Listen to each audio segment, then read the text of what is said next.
आज गणेश चतुर्थी का शुभ दिन। सारे भारत भर में हम सभी गणेश जी का आवाहन करते हैं। भारत के अंदर विभिन्न जाति, विभिन्न भाषा के लोग होने के बावजूद भी सभी इस त्योहार को बड़े धूमधाम से मनाते हैं, क्योंकि हर कोई चाहता है कि जीवन के अंदर कभी कोई भी प्रकार का विघ्न न आए, और उसके लिए बड़े धूमधाम से उसका वेलकम करते हैं, स्वागत करते हैं, और स्वागत के साथ साथ बड़ी श्रद्धा के साथ पूजा अर्चना करते हैं।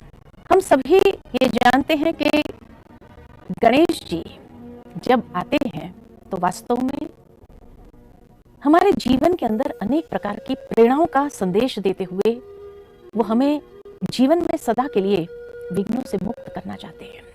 ये तो जरूर है कि खाली गणेश जी की पूजा कर लेने से विघ्न समाप्त हो जाएंगे, ऐसे नहीं है, क्योंकि विघ्नों का आरंभ व्यक्ति के जीवन में कहीं ना कहीं उसके अपनी ही कमजोरियां हैं, कि जब उन कमजोरियों का प्रयोग होता है तब विघ्न क्रिएट होते हैं।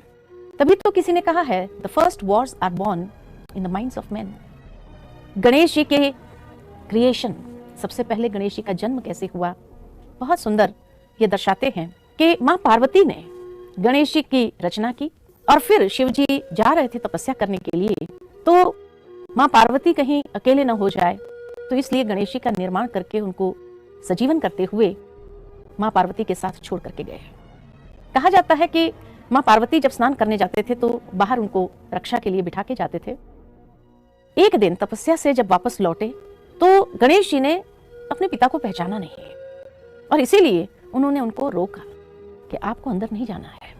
बहुत विनती करने के बाद भी जब शंकर जी को अंदर जाने नहीं दिया, तब कहा जाता कि शंकर जी को गुस्सा आ गया, और गुस्से के साथ उन्होंने उनके हाथ में जो आया उसी से उनका सर धड़ से अलग कर दिया, और फिर अंदर चले गए।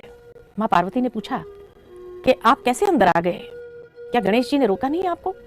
तो कहा, वो बालक ने, उसने तो रोका, लेकिन मैंने उसका धड़ से सर ही अलग कर दिया और मैं अंदर आ गया। मां पार्वती जी रोने लगे और रोकर कहने लगे, मुझे तो वो ही बेटा वापस चाहिए। तब शंकर जी ने प्रतिज्ञा की कि अच्छा, कल सुबह जो भी पहले आएगा उसका सर काट करके उस पर लगा दूंगा और उसको जीवन दान दे दूंगा। सुबह सुबह कहा जाता है कि गजराज जी की प्रवेशता हुई, और जैसे ही हाथी की प्रवेशता हुई उसने अपने वचन अनुसार हाथी का सर उठा करके गणेश जी के शरीर के ऊपर उसको स्थापित कर दिया और उसको जीवन दान दे दिया। ये देख करके मां पार्वती जी ने कहा कि ऐसे बच्चे की पूजा अर्चना भी कौन करेगा?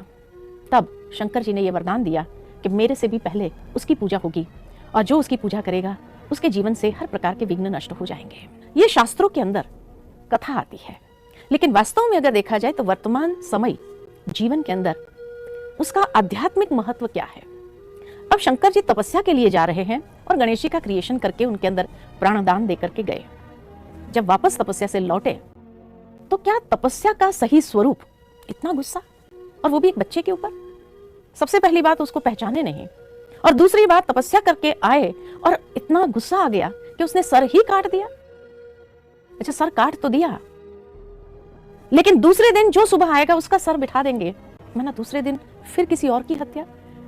क्या हमारे शास्त्रों के अंदर ये बातें जब आती है तो वास्तव में ये स्थूलता में ली गई है, लेकिन उसके पीछे सूक्ष्म भावार्थ है, और सूक्ष्म भावार्थ यही है कि परमात्मा शिव जब इस संसार में आते हैं तो उस समय हम आत्माएं अनेक प्रकार से मिट्टी के अभिमान में आ गए थे।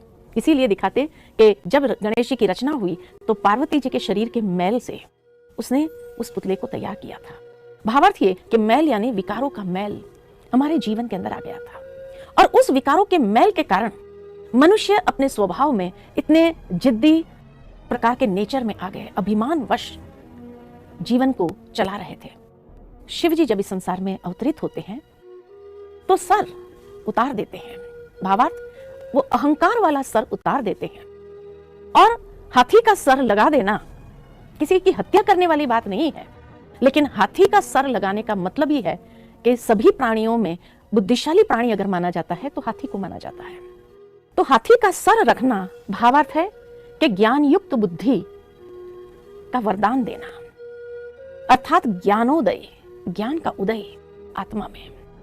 ये सर ईश्वर हमारे ऊपर रखते हैं, ये वरदान देते हैं। साथ ही कहा जाता है कि गणेश जी की आंखें बहुत छोटी होती हैं और दूर तक की देखने की दृष्टि उसको प्राप्त है। अर्थात भगवान हमें यह भी वरदान देते हैं जब इस संसार में आते हैं तो, कि हम बहुत लंबा सोच सकते हैं, समझ सकते हैं और एक विजन ऐसी क्रिएट कर सकते हैं।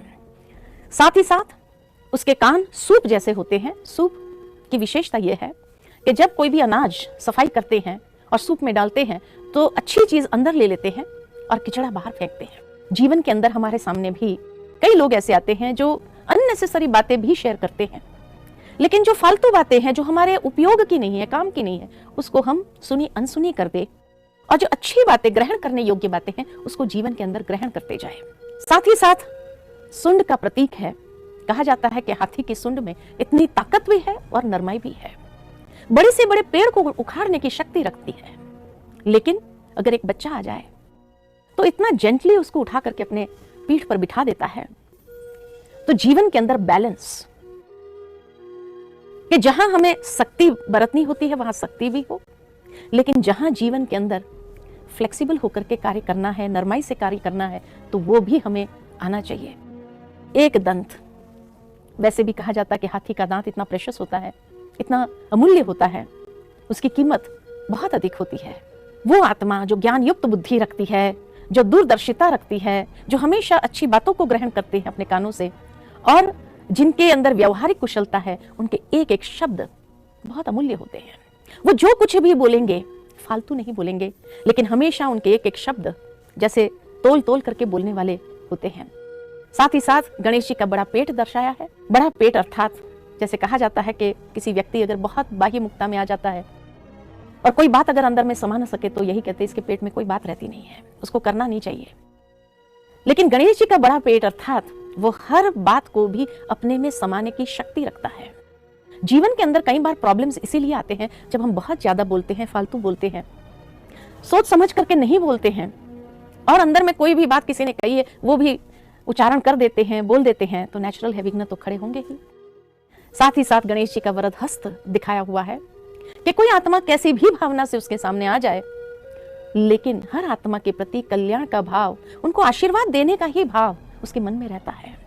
और एक हाथ में रस्सी होती है जो स्नेह के बंधन में हर एक को बांध लेता, एक हाथ में परशु होता है, अर्थात जो मनुष्य आत्मा उनके सामने बुरी आदतों के वश होकर के आते हैं, उनके उन बुरी आदतों का के द्वारा क्रिएट किए गए कर्म, उन कर्म बंधनों से भी उनको मुक्त कर देता है। और कमल पुष्प होता है चौथे हाथ में, भावार्थ कि निर्लिप्त जीवन, कितना सुंदर जीवन। रहना भी इसी दुनिया में है, लेकिन इसी दुनिया में रहते हुए इस दुनिया का कीचड़ हमारे जीवन को न लगे, इसलिए न्यारा और प्यारा जीवन। साथ ही साथ कहा जाता है कि गणेश जी का एक पैर मुड़ा हुआ होता है, एक पैर जमीन को टच किया हुआ है, भावार्थ कि डाउन टू अर्थ डिसीजंस।